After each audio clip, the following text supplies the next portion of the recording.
Good afternoon, everyone, and welcome to the Catalyst Change in Conversation Session 6. For those who are new to us, the Catalyst Conversation is part of the Catalyzing Change in Chemical Sciences project, exploring representation, belonging, and career development within the sciences. My name is Yara, and I am a part of the project team here at Salford, and I will be with you today. So thank you, everyone, for joining us. Today's discussion brings together three speakers who will reflect on navigating identity, research environments, and career progression across academia and beyond. And we will be delighted. We are delighted to welcome Dr. Idil Ismail, a postdoctoral fellow in Cambridge. Her work sites at the instruction of computational chemistry and research innovation, and she has been actively involved in advancing representation within STEM environments. And also we will have Dr. Henry is a chartered scientist and teaching fellow in biomedicine department at the University of Salford. His work spans molecular bioscience and biotechnology alongside a strong commitment to monitoring and supporting emerging scientists. And also we will have Dr. Rachael. She is a lecturer in biomedicine at the University of Salford with expertise in medicinal chemistry and translational research. Her academic journey spans South Africa and the UK, bringing a global perspective to research and teaching. Please feel free to use the chat throughout the session and share your thoughts and reflection about this session today. We will return to them at the end of the session. So thank you for being here with us, and it's over to you, Adele. Yeah, hi. I hope you can hear me quite well. Yeah. Okay. So yeah, it's really nice to be invited to this. Actually, Salford was my undergraduate institution, as you can, I should probably know by now. And yes, so today I'm going to be talking about my career journey, or specifically through academia and all the different places I've worked, and the different areas of science I've also worked in. From this schematic at the bottom, you can probably see I've lived in quite a few cities. So you can hopefully see kind of the changing landscape of my academic journey, kind of alongside me changing different cities and so on. Right. Apologies, I don't quite know how to change the slide. Yara?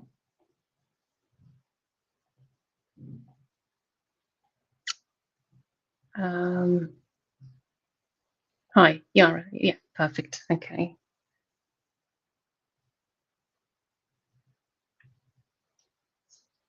Yeah, okay.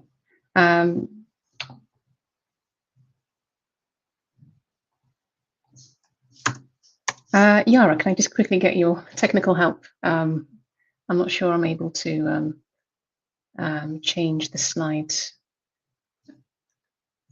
or rather there's a delay, shall I say, as I'm doing this.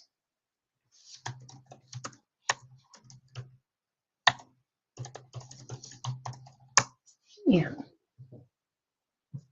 You're muted. If you just go to the screen and if you just move your mouse, you should be able to switch between your slides. Okay. I don't see any kind of arrows that would tell me how to do that. Is there, apologies, yeah.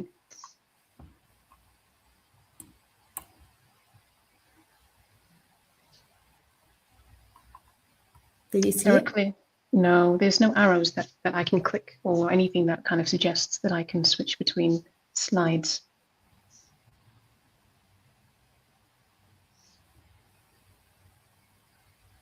Whereabouts on the screen am I supposed to look? Yeah. Okay, I'll just say it when I need to change slides. Okay, so keep it at this, and then. All right. Okay. Okay. Right. Okay. So next slide. Yes. Right. So when I first, apologies about that. When I first shared my title, actually, I was working at a different institution. So that's why I initially said from Birmingham to ETH. Anyway, right. Okay. So this is a little bit what you can see on the screen of my family, kind of academic family tree, if you like, all the different places I've worked, all the different mentors I've had. And you can probably also see the shift in disciplines as well. So starting, of course, at the University of Salford, I did my BSc in biochemistry. So that was back in 2018 now when I finished. And then I moved to the University of Warwick to pursue my master's in computational chemistry. And then went on to do a postgraduate diploma and a PhD there as well. And shortly after I finished that, I moved on to ETH Zurich, which is kind of a science-based institution in Zurich, Switzerland. And I did my first postdoc there in computational chemistry. And then most recently this year, I started my new role at EMBL-EBI, which is the European Bioinformatics Institute over in Hingston in Cambridgeshire. And there I'm also working as a computational chemist. Okay. Yes. So going back to my Salford days, it's quite nice actually. So my biochemistry journey kind of started actually back in Salford. It just so happened that I was quite lucky. Sorry, previous slide. So it just so happened that back in 2016 is actually when Dr. Anna Akinshina started at the university, which was really, really fruitful for me because I just happened to see a research paper that she'd published recently, and I contacted her, and I was then able to actually go on to do a research project in my final year with her. So that was my first kind of foray into biomolecular simulations. So we looked at simulating small aromatic molecules and looking at their aggregation in various solvents to be used as, well, hopefully to be used as topical creams and drug delivery and that sort of a thing. So it was really nice actually working on that because I don't know if the previous years actually had a computational project that students could do. So Anna was an amazing mentor, and to this day, you know, we're still in touch. It's why I'm here. So that was a really nice project. You know, during my time there, I also got into some interesting science communication. I don't know if Dr. Steve Rossington is still there, but he was also an amazing mentor through that science communication things that I got involved in. I also worked in the Saturday Chemistry Club. I hope that's still running. And we even got involved in some entrepreneurship. So we actually started a small chemical synthesis business right in the lab. So the picture you can see at the bottom there is in the labs that you guys work in. So that was all through kind of having some really amazing mentors while I was at Salford, actually, getting involved in things beyond what we actually did in our undergrad. Okay, next slide. Right, okay, so then I went to Warwick.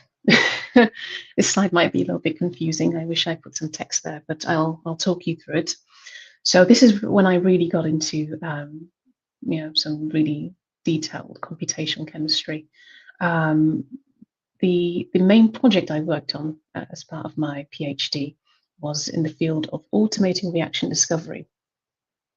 So if you kind of sort of think back to if you think about sort of traditional experimental chemistry and how you might go from proposing chemical reaction mechanisms, testing them in the lab, and then sort of studying it that way.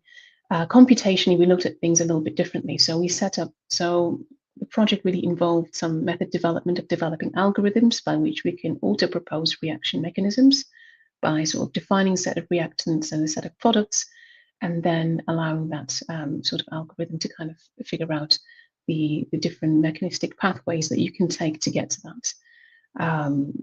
I won't go into too many details, but kind of rather than looking at it as a series of pushing arrows, we kind of looked at chemical reactions as matrix transformations. So if you can see in the top right corner there, these little graphs, these kind of show you how bonds break and bonds form, and that's kind of how we look at chemical reactions. The interesting thing about it is that we can actually look at some really interesting chemistry that we wouldn't otherwise you know, be able to access. So if you look at the bottom left corner here, we were looking at, for example, benzene formation in the interstellar medium. Now that's obviously an environment that you don't have direct access to. So we were actually quite, it was quite interesting to find that the algorithm that we developed was actually able to predict literature verified mechanisms for benzene formation. So this mechanism labeled A there was already sort of found in literature, and then, you know, we kind of validated that with our method as well. So that kind of, you know, gave us some hope in being able to actually study all sorts of interesting chemistries that you wouldn't necessarily be able to see in the lab. And then, yes, so as part of my research project, I also got into some machine learning. I used machine learning specifically for predicting the kinetics of the reaction mechanisms. And that was the core part of my second part of my PhD. It was quite nice to get involved in that as well. Next slide. Okay, so I mean, the point of this webinar is really not just to talk about the work I do. I mean, I can give you any of the research presentations I've given in the past, but really kind of talking about what you do alongside your research as well. So kind of building on from some of the science communication things I worked on during my Salford days. During the first lockdown, I actually got to work on some other science communication projects. So, for example, we worked on a podcast series all about computational sciences, not just computational chemistry, but computational physics, because these are areas of science that until you get into it at your postgraduate level, people just don't know so much about it. I think things are changing now, but definitely when I started, it wasn't so much information or knowledge about it. So if any of you are interested in podcasts and science, if you watch anything like the Infinite Monkey Cage or Live Scientific by Jim Al-Khalili, which I, by the way, highly recommend, you can see it's really interesting learning about people's scientific careers and their journeys. And so as part of this podcast, we interviewed a bunch of academics about their journey into science. So, kind of highlight that these things are not always linear. Quite often people start in very different areas, very much the same as I did. So that was quite nice. And from those discussions, actually, we had some interesting feedback about, well, what could people do if they want to start in this area themselves? So if an undergraduate student is working in, I don't know, zoology, right, let's say, and they want to get into computational sciences, what sort of information is there out there for them to get started in this field? And so from that, we actually developed a seminar series. So I led this seminar series and asked a bunch of colleagues at both my university and other universities as well to each kind of give a talk about their own specific subject fields in a very kind of introductory manner, and that was quite nice, actually, quite popular. It was more popular live, and then we later posted these to YouTube. And yes, and so kind of building on from that, we ended up actually publishing a tutorial paper. And this was quite nice because it was a student-led publication. Whilst most of us have experience in publishing papers, I think this was quite a nice opportunity where I was able to be the corresponding author on that and actually work on it with my colleagues and friends, and everyone kind of chipping in their own areas of their own knowledge and areas of interest in computational science. Someone who's just getting started. So that is the intention behind this, was to kind of give undergraduates some information about where they can get started, not necessarily learn it, but tools and signposting links and that sort of a thing. Right. Okay. So in addition to that, this webinar wouldn't exist if representation was better, right? So we know that representation matters, and I'm sure many of you have seen the report by the RSC a few years ago about the reality of representation in chemistry, particularly for BAME students and academics and so on. Right. So off the back of that, I had some really wonderful friends and colleagues during my PhD who were actually willing to kind of come together and put together some initiatives, because sometimes when these resources and things don't exist, it's really up to you to create them, and I think that's important to take into consideration. So from that report, if any of you have actually read that in detail, you might realize that, or maybe just from this very first graph there, you can see that at the professor level, they've basically put it at 0 professors in the UK are from Black background, right? Which is not the case, actually. There's 1 professor. I mean, that's not a great statistic, but there is 1 professor, and they kind of said that it's 0%. And, we didn't feel too positive about that. And so back in 2022, we put together a conference called Project Invisible, which a lot of students were able to partake in. And we also invited Professor Robert Makgae, who's the professor in question, to that webinar that we did as well. In addition to, oh, sorry, I haven't finished quite yet. Previous slide. Yes, so in addition to that, a wonderful friend of mine called Maria Kariuki set up the Warwick Black Chemistry Society, which I was able to help out with. It's really nice to actually see that this society has recently grown into the Warwick Black STEM Society, where the current students actually set up initiatives to get local high school students involved in chemistry, specifically, from BAME backgrounds, and kind of, be that representation that they know doesn't really exist in a big way. So, rather than, thinking about, well, that representation doesn't exist. Okay, but what can I do about it? What in some small way can I do to contribute to that?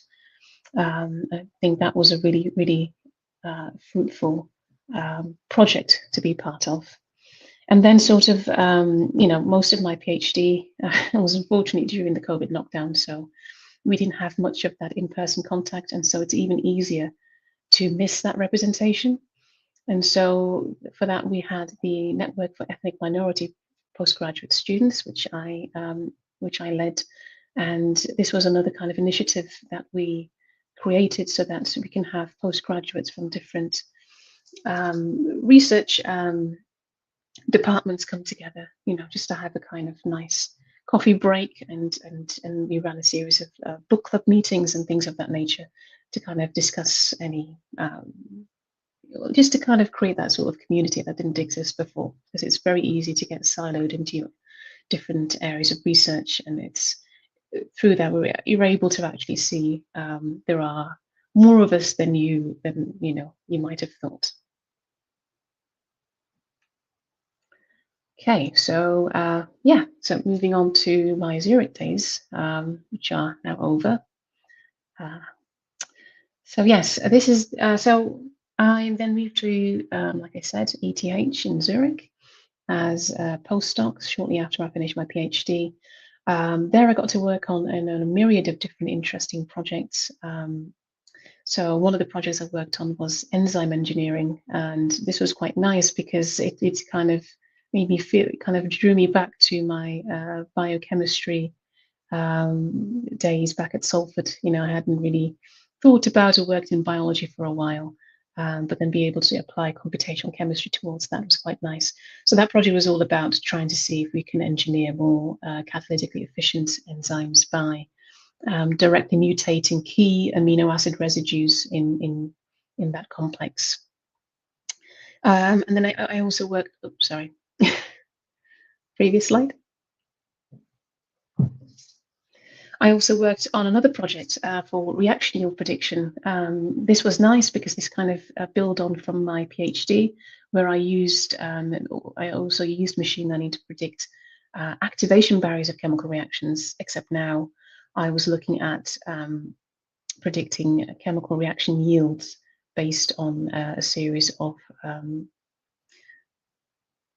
how can I best describe? Based on the reaction components. So, for example, for a given solvent and base and catalyst and reactants, if you then sort of take their topological structures based on that, we were predicting chemical reaction yields. But yes, so I mean, you could maybe have a look at that picture at the top. That's actually the department photo for the Department of Chemistry, and perhaps you can see a common theme that the diversity landscape in Switzerland isn't all that different to what it is here in the UK.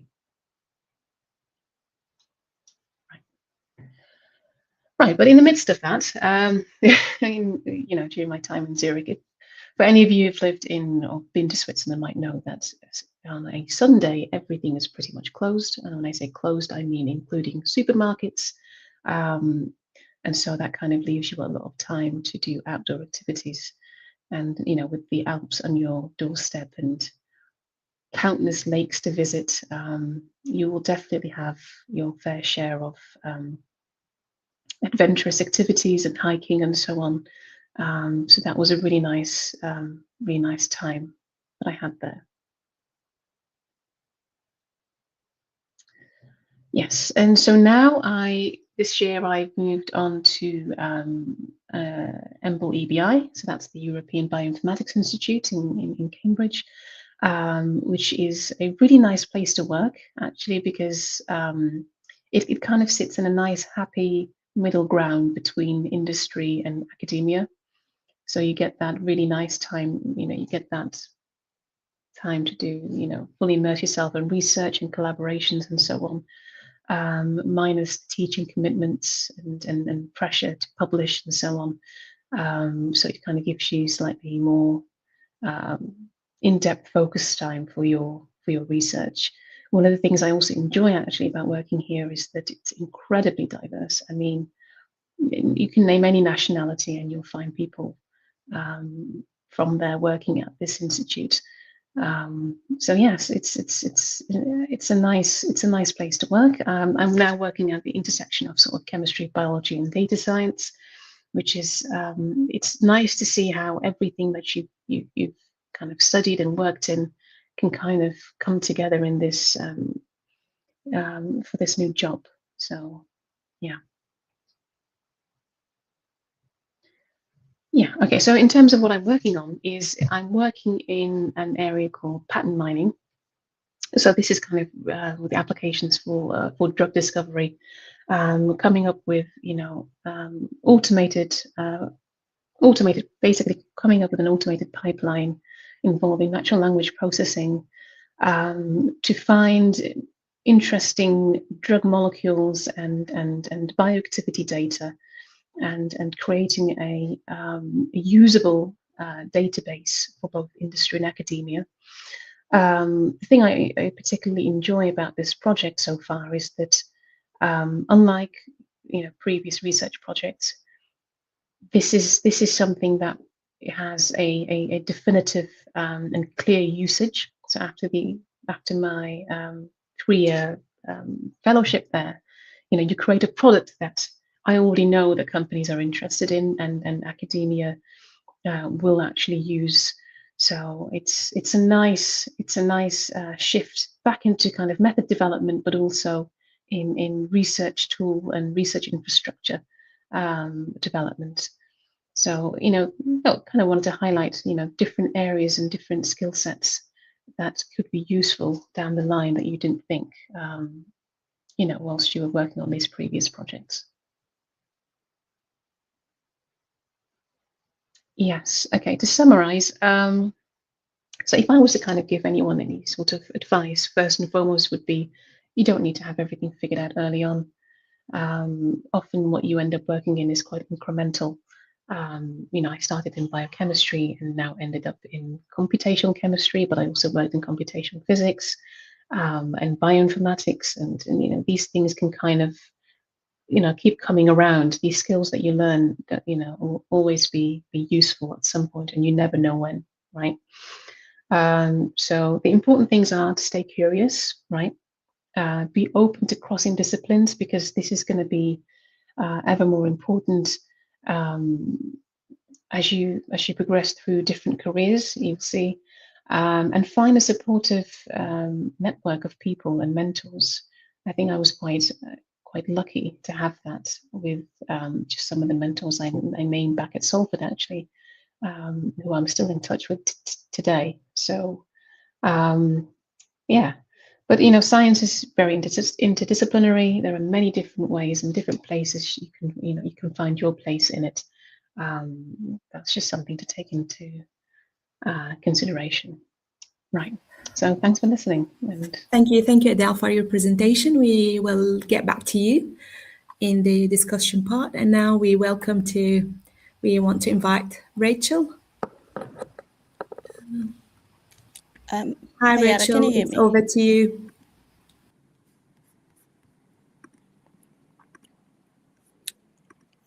Rachael, can you hear me? Because I can't get the sound back. If I can get it on the chat or something.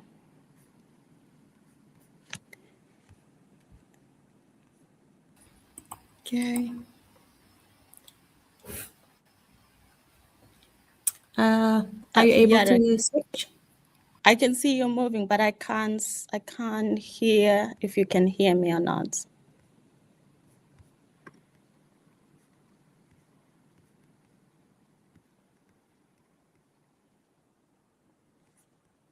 Okay, I got the thumbs up from Jelka, so I'll continue then talking. So I have titled my talk, which is going to be a very short talk, The Road That Fought Back, and I fought harder. And it will be clear as I start talking why I have titled this in this way. So just to start off, I am Dr. Rachael Makgae. I am a lecturer here in the University of Salford. Next slide. Yeah, I have these buildings, and if you see, it's just buildings that have no meaning behind them. But then as I'm talking through, you'll get to understand why this building have some importance in my life. So the building that is looking, I don't know, the Peel building is actually maroon or what, is actually the Peel building. And I don't know if you guys can see where my pointer is. And that's actually my office where I am sitting in today. And then I have the building of the University of Manchester. And I have a building of the Witwatersrand University of Wit in South Africa. And I have a building of Rhodes University in South Africa as well. Probably I have to start by saying that I am South African, then it will make sense why this building in the next slide, Jelka. Right, so I started my career trajectory by doing a BSc with honors. It was a 4-year degree at Rhodes University in South Africa. I then went on to do my master's by research, particularly focusing in medicinal chemistry. And at that point, I was at the University of Witwatersrand in Johannesburg in South Africa as well. And then I moved on to do my PhD in pharmacy and pharmaceutical sciences at the University of Manchester. And then I stayed in the University of Manchester to do my postdoc. And then following my postdoc from the University of Manchester, I moved to Salford as a teaching fellow. And then I was promoted or progressed to being a lecturer. Now, when I'm saying all of this, it sounds like an easy pathway. It started, and this is where I am currently at.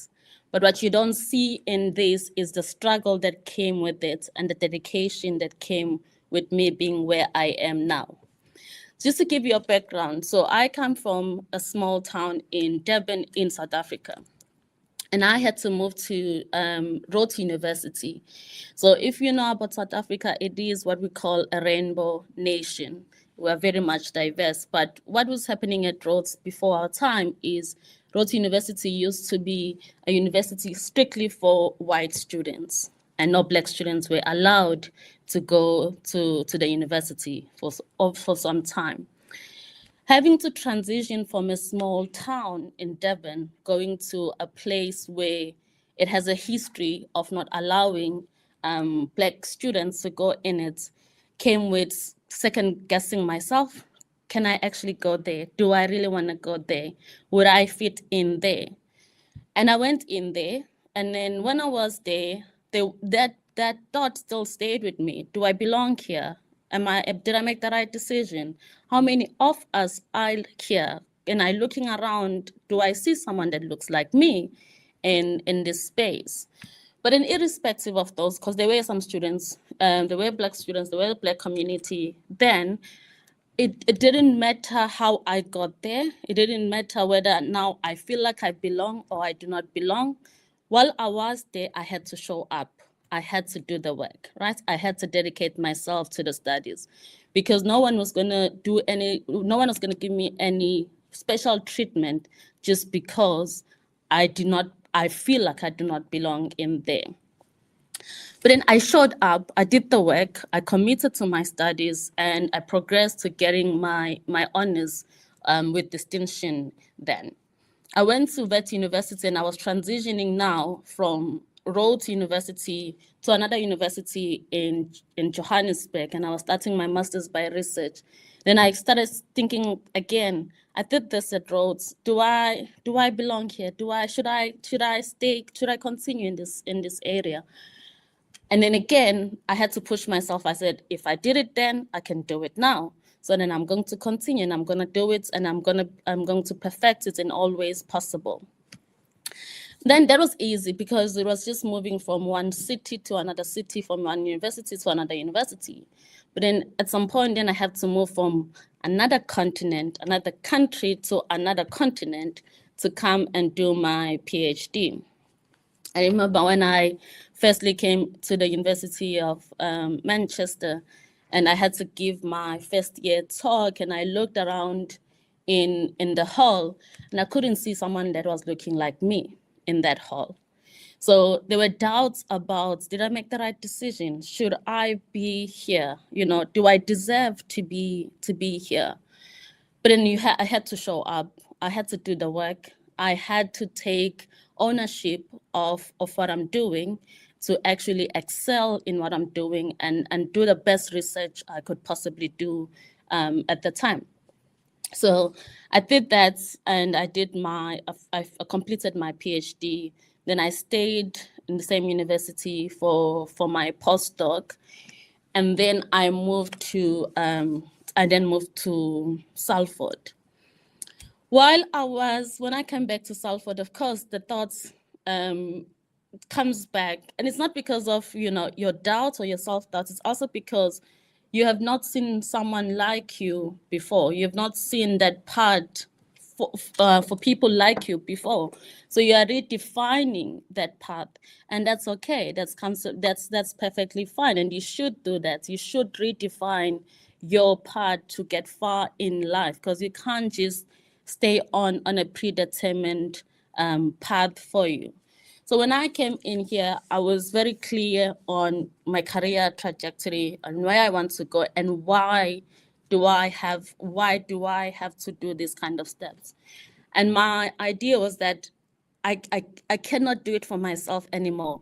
I should do it for someone like me. I should do it for people who think they are not meant for this. I should do it for people who think this is not for them, you know. People like them, they don't get this kind of things. And I have to do well and excel in it so that those people can also see that if she can do it, then means I can do it as well. So next slide, Jacques. So while I am a lecturer here at Salford, I'm also a program leader for the masters. I am also module leads for different modules.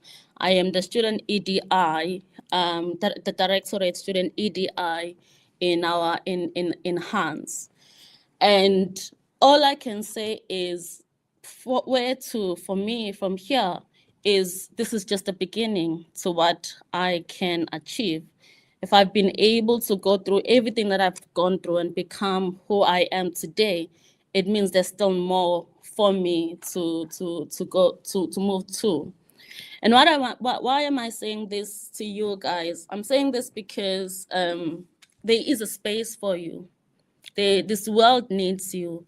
This world needs your skills, right? This world needs your personality, who you are, to make it better. And with everything that you come with every challenges that you face, just know that it's setting you up for a bigger vision, a bigger role that you'll play part of. And it will be irrespective of whether you are Black, you are female, you are coming from underrepresented background. It doesn't matter. As long as you show up, as long as you do the work, you'll be able to get far in life. You have to do the work. There's no substitute for hard work. You have to do it yourself. You have to show up at all times. But then the truth of the matter is this world needs you. This world needs you. There's a space for you in this world to excel, to do better, irrespective of where you are coming from. And I'll stop here, Jacques, for now, because I know we're running out of time, and I'll stay behind to take any questions. All right, thank you, Rachel, for your time and presentation. And now we're gonna invite Henry. Thank you.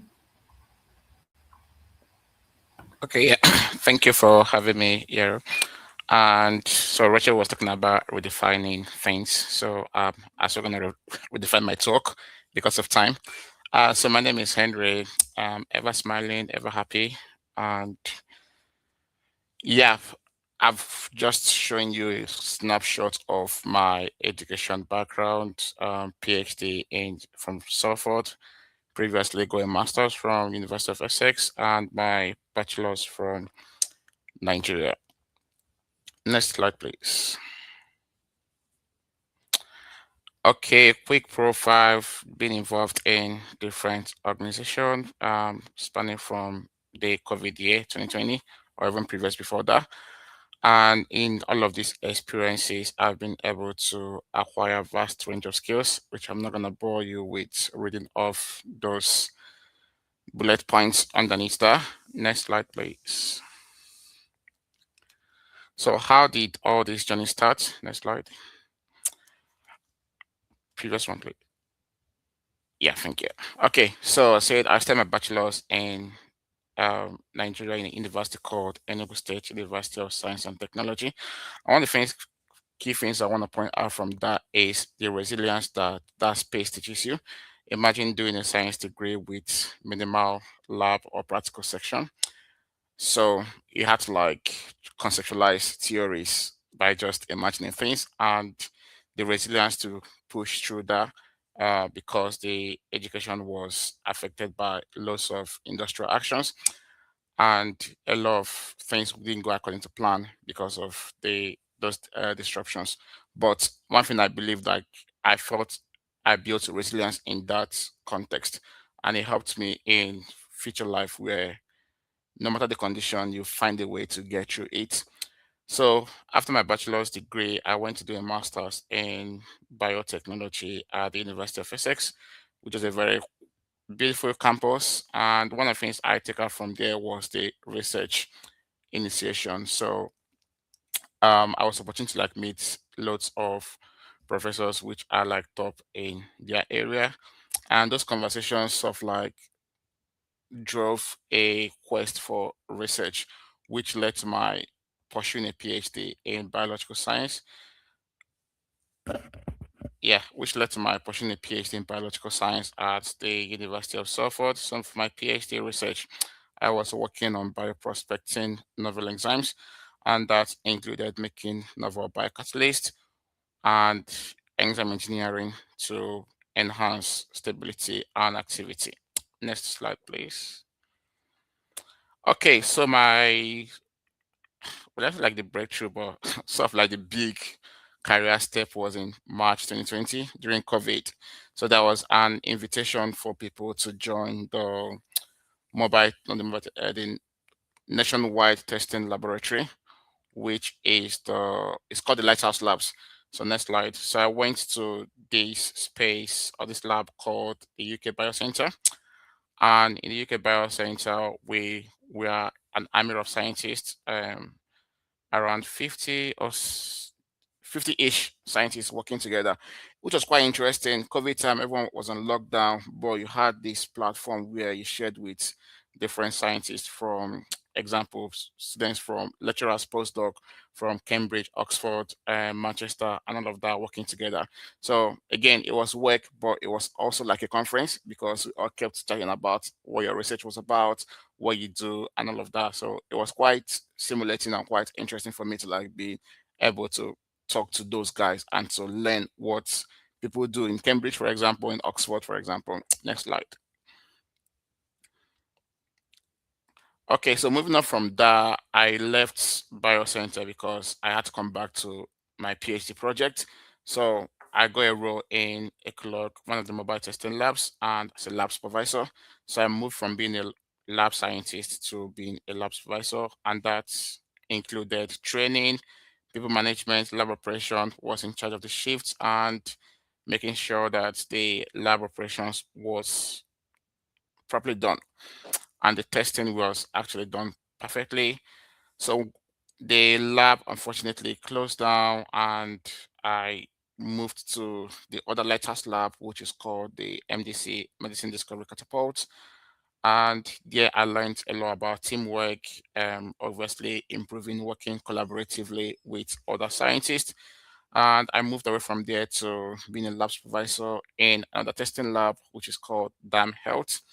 And again, similar to Ecolog, was more or less like training, lab ops, and all of that.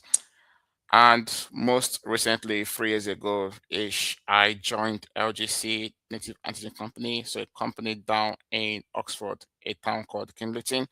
And I was working as a research scientist. And one of the things I take away from that is the global perspective, because working for LGC, I worked on projects for AstraZeneca, Roche, and most of the big biopharma, and it kind of like helped you to see what direction these guys are going and what are the key drivers in the field. So I took those experiences back to academia because I feel like I enjoy teaching and training and also research. So again, it's sort of like incorporated in my current job, basically training people on how to get the job in industry, because I kind of like see how the industry guys think, and everyone or most guys in university journey would want to get a graduate job. So yeah, in Salford, I've been involved in a couple of roles, from being a lab demonstrator, being a lab technician, now currently working as a teaching fellow. Next slide, and the final one. Yes. Couple of things before I just end my talk would be, I've so these experiences have sort of like built me into like a couple of things. Like first of all, publications. I feel like for me, I feel publications are like one way to show that, or to not verify but validate whatever you've done. It's not just you thinking that you've done something impactful, but again, it's gone through other schemes which would show your visibility in the field. And that also ties to like conference presentation. Last year, I was in Rwanda, speaking about bioprospecting novel enzymes. And again, that's sort of like that recognition in your area that, okay, yeah, you're actually doing something impactful. And close to that is being recognized as a chartered scientist. And this status actually comes with CPD profile or record. So basically, you have to update. You have to show that you're continuously improving. So it's not just about I've got this, that's it, but it's that continuous development, getting involved in things and showing that you can contribute value in things. And one of the other ways I showed that is outreach events. So a couple of years ago, I organized a workshop in Nigeria, which attracted over 50 students, including lecturers and postdoc. So in that space, showing visibility and training, I think that's one important thing, is that visibility, because you could do a lot of like great things, but how do you show the impact of that? So I get involved in like international projects and collaborative networks. So just to again prove that I'm actually competent in this. Next slide, and I think that will be the last one. Thank you for listening.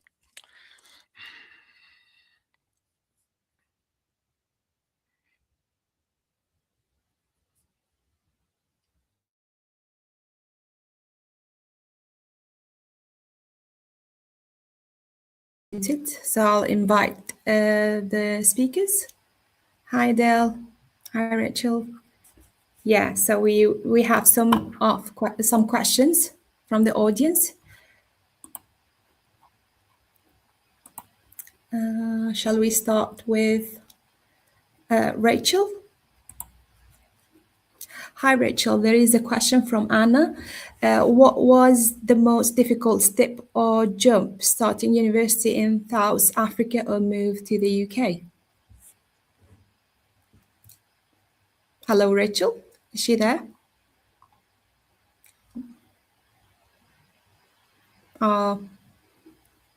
We can move to Henry. Yeah.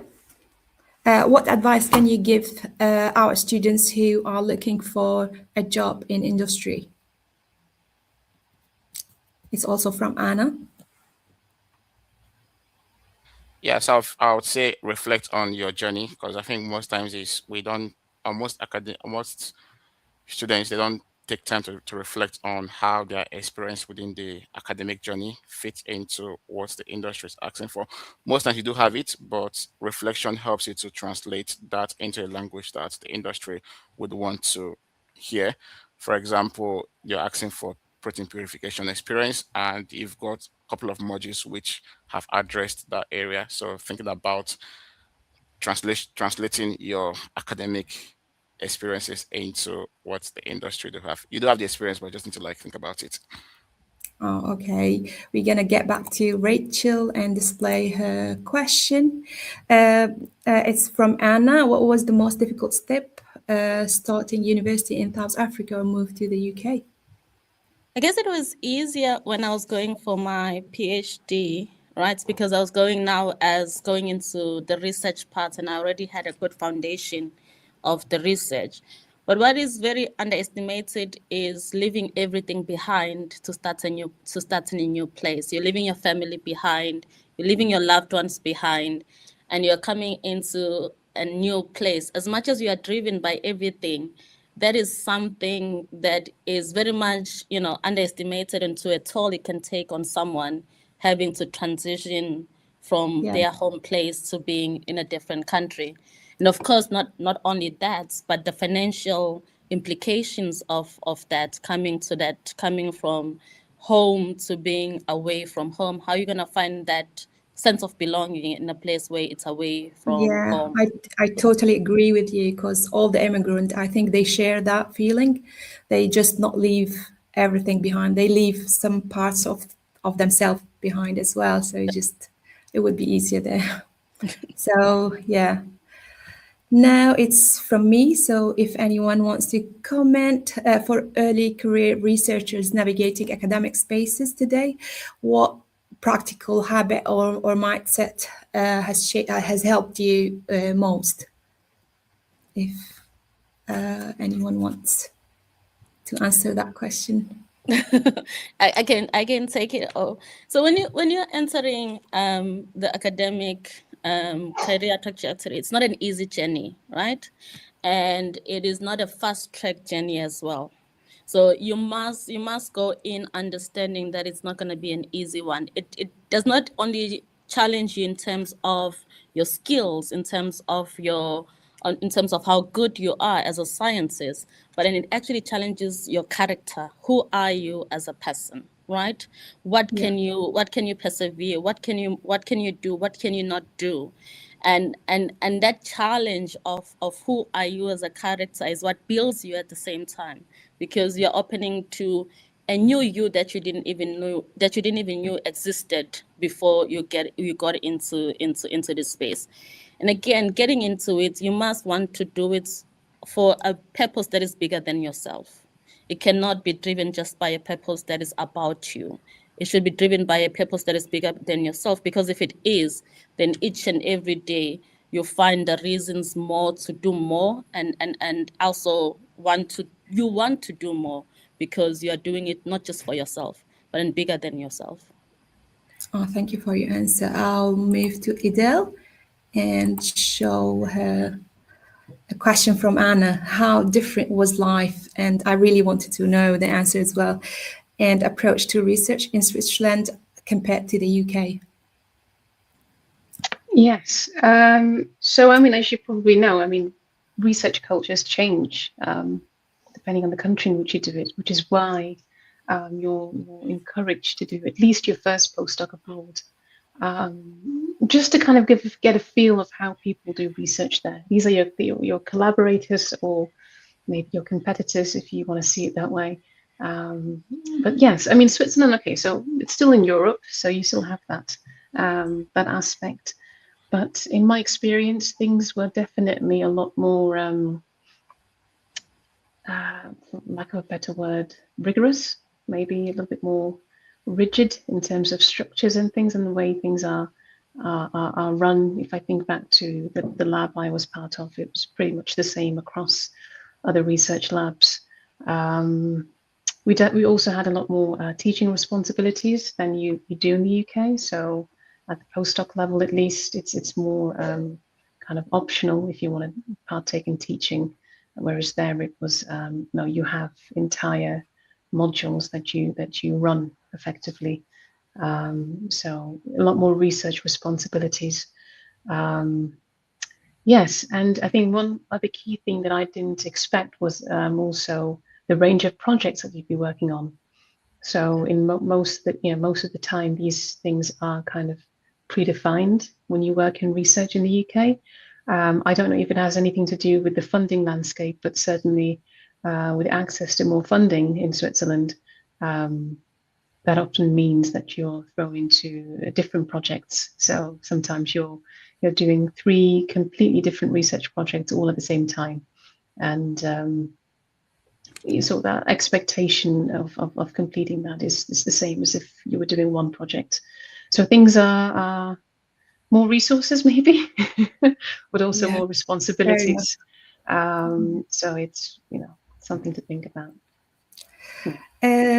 How we've got a question from Akansha. How can chemistry PhD students better prepare for industry?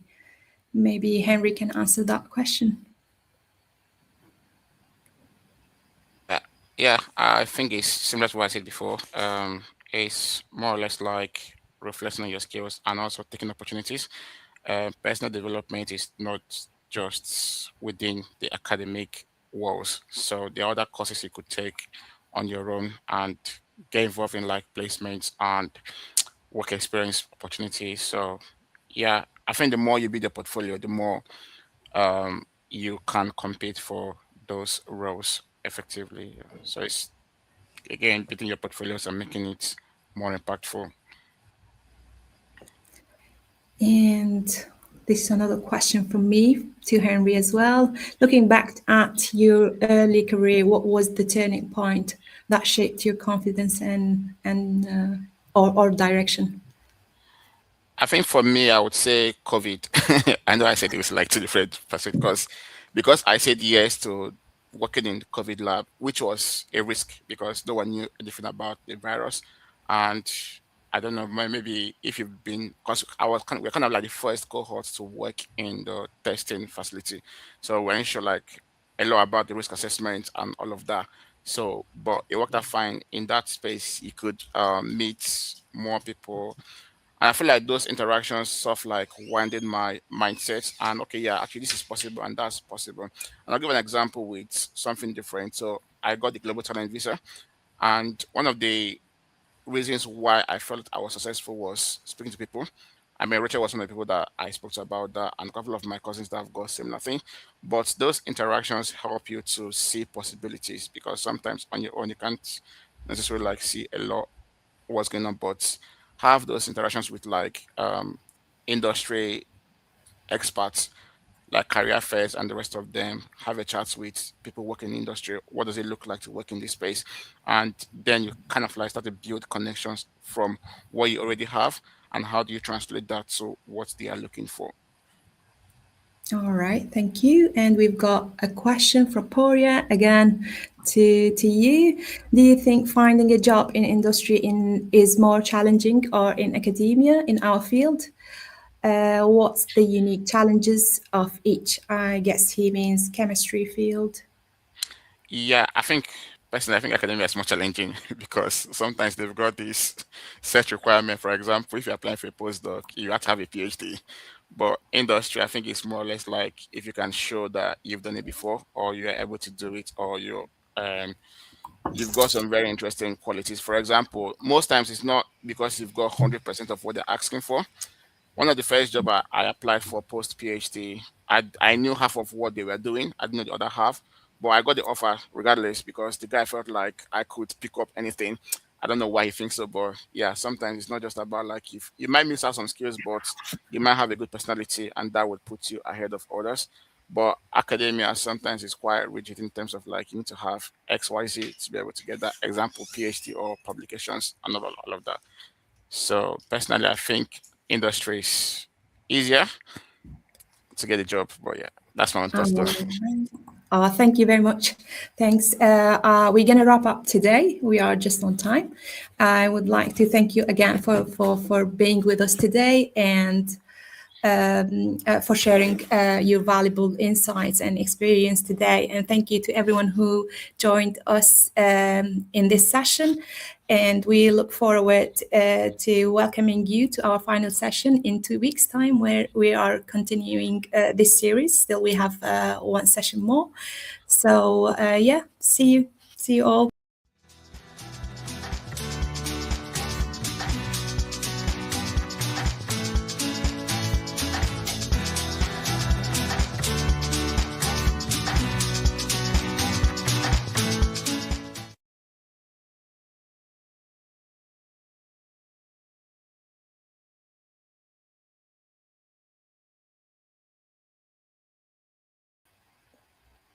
Oh my God.